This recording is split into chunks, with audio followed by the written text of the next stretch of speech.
Hello बच्चों, let's read the question. The question says what will be the nature of x T graph for a uniform motion. ठीक है बच्चों, सो हमें यहाँ पे पूछा है कि एक्स का मतलब क्या होता है, हमारा डिस्प्लेसमेंट, और टी या क्या होता है, टाइम पीरियड।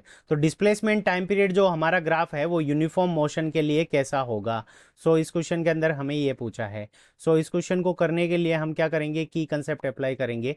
सो की कंसेप्ट, अब की कंसेप्ट के अंदर हम सबसे पहले हम बात करेंगे कि यूनिफॉर्म मोशन क्या होता है। यूनिफॉर्म मोशन, अब यूनिफॉर्म मोशन क्या होता है, तो सबसे पहले यूनिफॉर्म मोशन की हम डेफिनेशन देख लेते हैं। तो यूनिफॉर्म मोशन, अब यूनिफॉर्म मोशन की जो डेफिनेशन होती है वो हमारी क्या होती है, when an object, when an object, when an object और ए पार्टिकल। ठीक है बच्चों, क्या तो कोई ऑब्जेक्ट हो या पार्टिकल हो, when an object covers, when an object covers equal, equal distance, when an object cover equal distance in, when an object covers equal distance in equal time interval, यानी टाइम इंटरवल अगर हमारा equal हो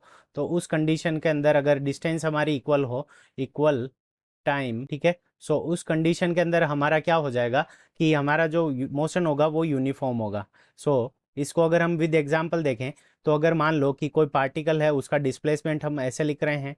so initially, और यहाँ पे time period कितना है, एक। तो यहाँ पे देखो, पहले जो डिस्टेंस है उसकी, वो x बराबर टाइम जब जीरो था तो डिस्प्लेसमेंट क्या था, जीरो। ठीक है, और जब हमारा टाइम पीरियड एक हुआ तो इसका जो डिस्प्लेसमेंट कितना हो गया, 1 मीटर हो गया। जब टाइम पीरियड दो हुआ तो इसका डिस्प्लेसमेंट कितना हो गया, 2 मीटर हो गया।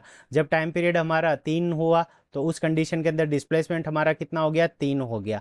तो इसका मतलब क्या हुआ कि इसने जो डिस्टेंस ट्रेवल की है या फिर जो इसका डिस्प्लेसमेंट है वो क्या है, 1 मीटर पर सेकेंड। ठीक है बच्चों, सो यहाँ से हमारे पास में इसका जो डिस्प्लेसमेंट है वो कितना है, वेलोसिटी कितनी हो जाएगी, 1 मीटर पर सेकेंड, और डिस्प्लेसमेंट कितना हो रहा है, 1 मीटर हो रहा है हर एक सेकंड के अंदर। तो ये हमारी इसकी क्या आ गई, वेलोसिटी आ गई। तो इसका जो डिस्प्लेसमेंट है वो 1 मीटर पर सेकंड है। तो देखो यहाँ पे हमारा एक्स यहाँ पे हो गया डिस्प्लेसमेंट, एक्स वाई डायरेक्शन के अंदर, और यहाँ पे हमारा आ गया टाइम पीरियड टी।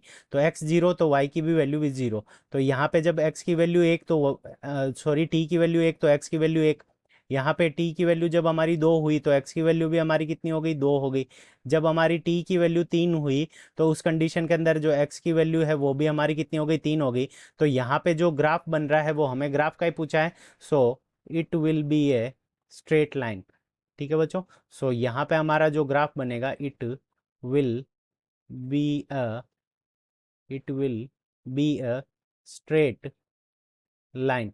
तो ये हमारी क्या बन जाएगी, एक स्ट्रेट लाइन बन जाएगी, और जो कि क्या करेगी कि हमारी ओरिजिन से पास हो जाएगी। So it will be a straight line. तो ये हमारी एक स्ट्रेट लाइन है, और यही हमारे इस क्वेश्चन का करेक्ट आंसर है। हमें पूछा था कि कौन सा ग्राफ बनेगा, so it will be a straight line. So this is our correct answer. I hope you understood it well. Best of luck, thank you.